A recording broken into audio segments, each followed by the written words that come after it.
couple of days ago, the Octopath Traveler 0 Prologue Demo dropped on the different console e-stores, and I just had a chance to check it out. I played this 3-hour gameplay demo on PS5 and I had a blast. I can't wait to continue my gameplay when the full game drops later this year on December 4th, 2025.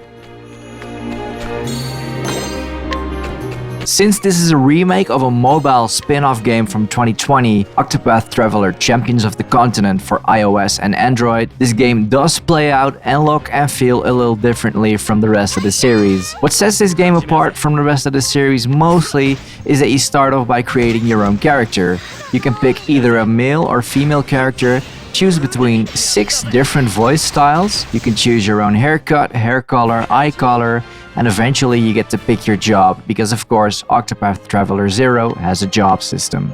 It's interesting how this game is the first for the series that every person who plays the game will have about the same experience at the start of the game. It also has a different feel and somewhat different look from the other Octopath Traveler games. That might have a lot to do with the fact that this is really, for a big part, a reworking of a mobile game from 2020. I didn't do a side-to-side comparison or anything, but I did have the feeling that visual fidelity might be a bit lower than in the previous 2 games, but that didn't stop me from having a lot of fun. The Prologue Demo starts off with the very beginning of the story in the Octopath Traveler series timeline, with the main characters from the first game all sharing the same childhood trauma event that makes them who they are and serves as the main catalyst for the beginning of this story. It's not a mind-blowing story at all, mind you, with characters being very one-dimensional, especially at first glance, and the evil antagonists being so over-the-top evil it gets kinda comical. This is not a game that tries to be subtle at all, or leave things up for interpretation. It's really just, here's the good guys and these are the bad guys, and they are definitely very evil and should be stopped at all costs. It really is just that black and white. Maybe this factor is the reason I was very happy to be able to use the double speed function to rush the rather long-winded story sections along. I quickly found out that I'm just not in it for the story here, and that's okay. Now, aside from the rather simplistic story, there is a lot here to like.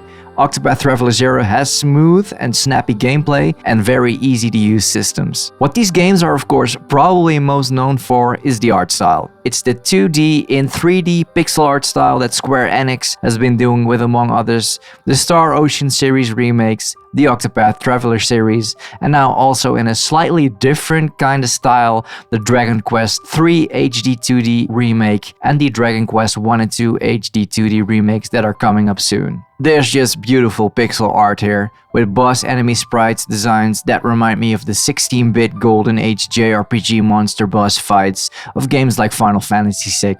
It just carries a certain vibe, this interesting combination of old-school pixel art with modern-looking and feeling post-processing effects like warbling air around burning torches, a dynamic lighting system with clouds blocking the sun, casting shadows around the lands, and a shallow depth of field lensing effect to give the world sort of a diorama look, like was very exaggerated in, for example, Bravely Default 2. The town building mechanic is very cool. I honestly was not expecting to like it as much as I did. It's really very basic with what you're able to do in just the 3 hours of playing the demo, but it works really well, and I'm very excited to see how this mechanic is expanded upon in the full game. It's so nice to see the result of your building efforts in the game world, seeing the houses show up with functional front door and interior, and seeing your custom placed save point appear on the minimap. It just really put a big smile on my face. It also has to be mentioned that for a top-down 2D pixel game somewhat in the style of the 16-bit early 90s era,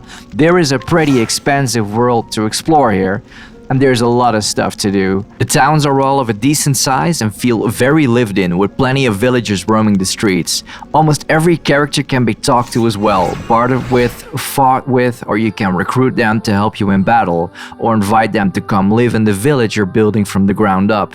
If the people trust you enough, you can haggle with them to lower their prices for the goods they can sell you, or you can persuade them to give you stuff for free. The battle system in Octopath Traveler 0 is not surprisingly very alike like the previous Octopath Traveler series games. It's very fun and just worked really well. The combat overall is just very quick and snappy. There's even an option to double the battle animation speed if you're that impatient, but I think it's really good as it is at a regular speed. It's just overall a very smooth and snappy game as well. I was particularly happy to see the quest management system is also especially very transparent and easy to use. The so-called track and travel system is really great, making quests easy to follow up on and finish quickly. Selecting a different quest to take on from the menu often will pop up a question if you want to select that particular quest as the main quest to track, and if you would like to be warped to that location that is linked to that particular quest. From what I've experienced so far, you're never lost or wondering what to do next. It's all very intuitive fun. Now, there were some things about my playthrough which did kinda irk me,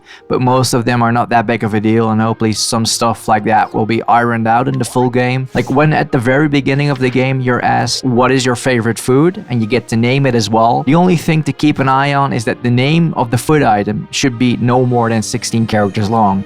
Now, the game doesn't tell you this at any point, so when I came up with a name that happened to be 18 characters long, I simply couldn't progress from the menu I was in.